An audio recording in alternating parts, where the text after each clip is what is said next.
تب جا کر ایک بات سمجھ میں آئی کہ مدھیہ پردیش کے اندر وہ جو مسجد کے مینارے توڑے گئے، ابھی 5 مسجد کے میناروں سے جھنڈا اتار کر مسلمانوں کے دلوں کو ٹھیس پہنچاتے ہوئے جو مسجد کے مینارے توڑے گئے وہ غیر قانونی بھی تھا، لیکن غیر انسانی بھی تھا، انسانیت ہیومنٹی کے خلاف بھی تھا۔ وہ چیز کہاں سے آئی؟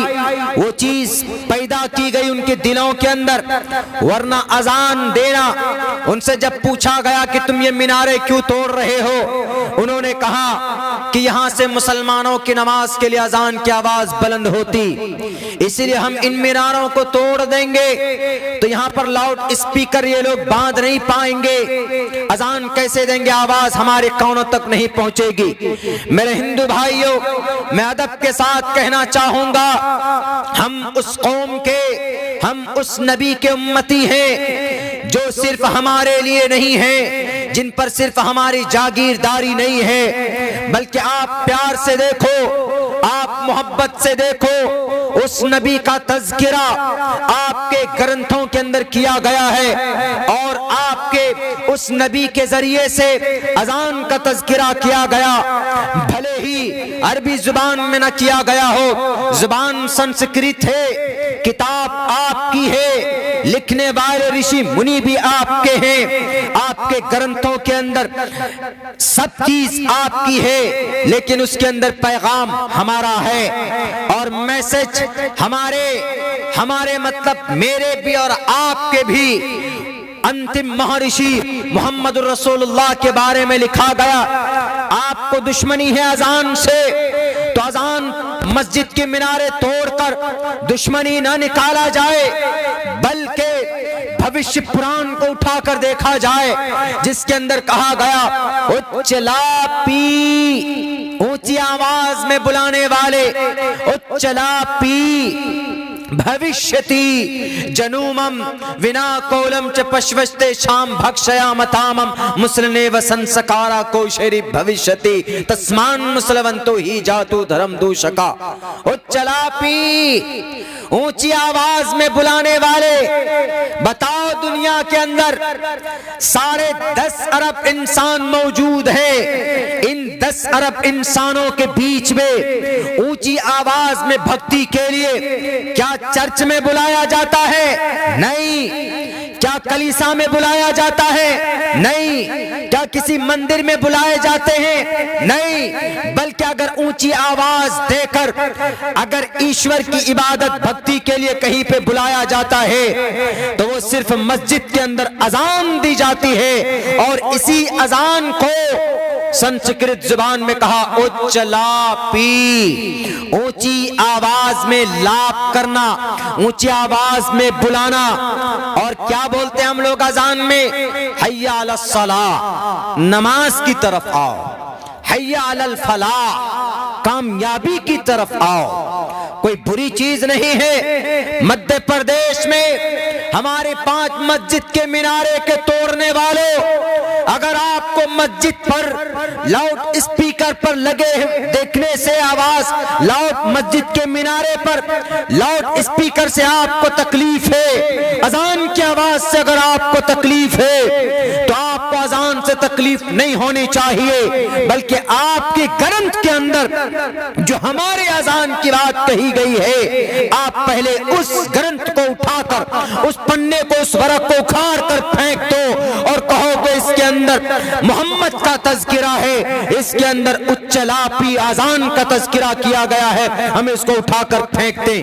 اگر آپ سچے واقعتاً، اگر آپ کو نفرت ہونی چاہیے تو اپنے اس گرنتھ سے ہونی چاہیے، لیکن آپ ایسا کرو گے نہیں۔ کیوں؟ میں جانتا ہوں اگر آپ نے ایسا کیا تو آپ کو پرماتما پوچھے گا کہ تم نے یہ پاپ کیوں کیا، تم نے بھوشیہ پران کے منتر کو کیوں کھاڑ کر پھینکا، کیوں؟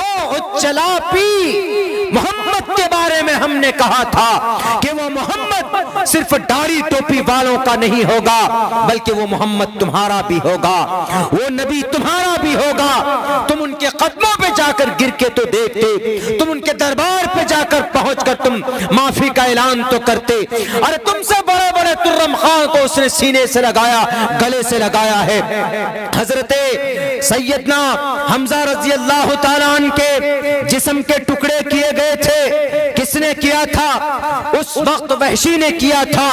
وہ وحشی اس وقت ایمان نہیں لائے تھے، انہوں نے حضرت حمزہ اللہ کے نبی کے چچا، ان کے ناک کو کاٹا تھا، ان کے سینے کو چاک کر کے اتریوں کو کلیجے کو نکالا تھا، ان کے ہاتھ کے انگلیوں کے پوروے کاٹے تھے اور ان کے پوری باڈی کو ان کا پوسٹ مارٹم کر دیا تھا، پہچاننے کے لائق نہیں رہنے دیا گیا تھا۔ نبی پاک علیہ السلام اپنے چچا کی لاش کو دیکھ کر تڑپنے لگے تھے، رونے لگے تھے۔ جنگ احد کے میدان میں 70 صحابہ کرام کو بڑے دردناک انداز میں شہید کیا گیا تھا۔ اللہ کے نبی علیہ السلام نے پوچھا کہ کس ظالم نے یہ حالت کی میرے چچا کی؟ بتاؤ۔ کہا گیا کہ وحشی نے کی ہے۔ اللہ کے نبی علیہ السلام نے اتنی طاقت تھی آپ کے اندر، اگر کسی کو ایک گھوسا مار دیتے تو اس زمین سے اس انسان کا وجود مٹ جاتا، لیکن نبی پاک علیہ السلام نے اپنے جانی دشمن کو حضرت وحشی کو بھی معاف کر دیا اور کہا کہ جاؤ تم میرے سامنے مت آیا کرو، میرے پیچھے سے آواز لگایا کرو اگر تمہیں ملاقات کرنی ہو، کیونکہ جب تم میرے سامنے آتے ہو میرے چچا کی لاش مجھے میرے سامنے دکھائی دیتی ہے۔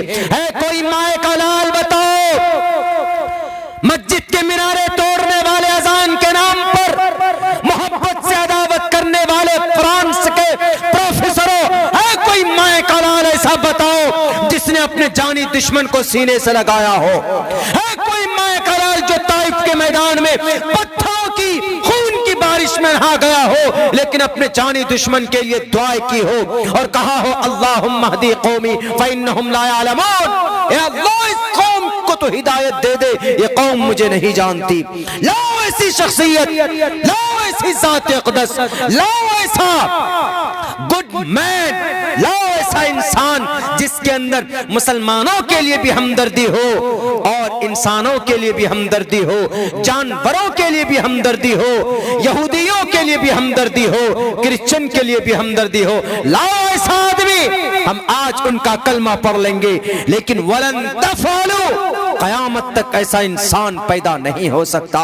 اگر ایسی کوئی شخصیت ہے تو محمد رسول اللہ صلی اللہ علیہ وسلم کی ذات اقدس۔ ایک کرسچن نے لکھا The 100 بک کے اندر صاف لفظوں میں کہ میں نے 100 آدمیوں کی تاریخیں لکھی ہے، لیکن سب سے بہتر تاریخ ہسٹری اگر کسی کی ہے، from the childhood to the end, شروع سے لے کر آخر تک اگر کوئی آدمی ہے ایسا کہ جس کی زندگی کی کسی بھی پہلو پر عمل کیا جا سکے تو وہ صرف ذات اقدس محمد الرسول اللہ صلی اللہ علیہ وسلم کی۔ اسی لیے میں کہتا ہوں دو ٹوک لفظوں میں کہ میرے بھائیو، ہمارے علماء ہیں جو ایک ایک چیز آپ کو قرآن و حدیث کی روشنی میں بتاتے ہیں، تو اس بندے کو مجھ سے انہوں نے سوچا کہ مجھے کون بتا سکتے ہیں صحیح یہ بات کہ قرآن میں ویدوں میں کیا سمانتا ہے، تو اس کو کسی نے، اس نے یوٹیوب میں جا کر ریسرچ اس میں ڈھونڈا، کھوجا تو دیکھا، شاید اس کو لگا کہ عبداللہ سالم مجھے بتا سکتا، تو اس نے مجھے فون کیا اور مجھے کہا کہ مولانا آپ بتائیں۔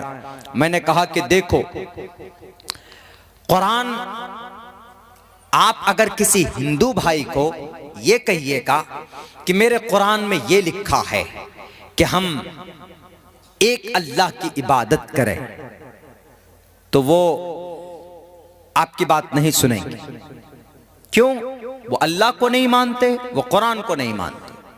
آپ ان سے یوں کہیے کہ ایشور نے ہمارا گرنتھ جو قرآن ہے، ہمارے گرنتھ میں، گرنتھ کا مطلب گرنتھ بک پستک کو بولتے ہیں، گرنتھ جو اوپر سے آتی ایشور کے طرف سے، اور قرآن بھی کہاں سے آیا؟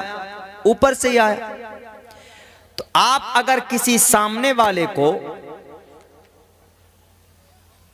ان کے سمجھ کے مطابق بات کریں گے تو آپ کی بات بہت غور سے سنیں۔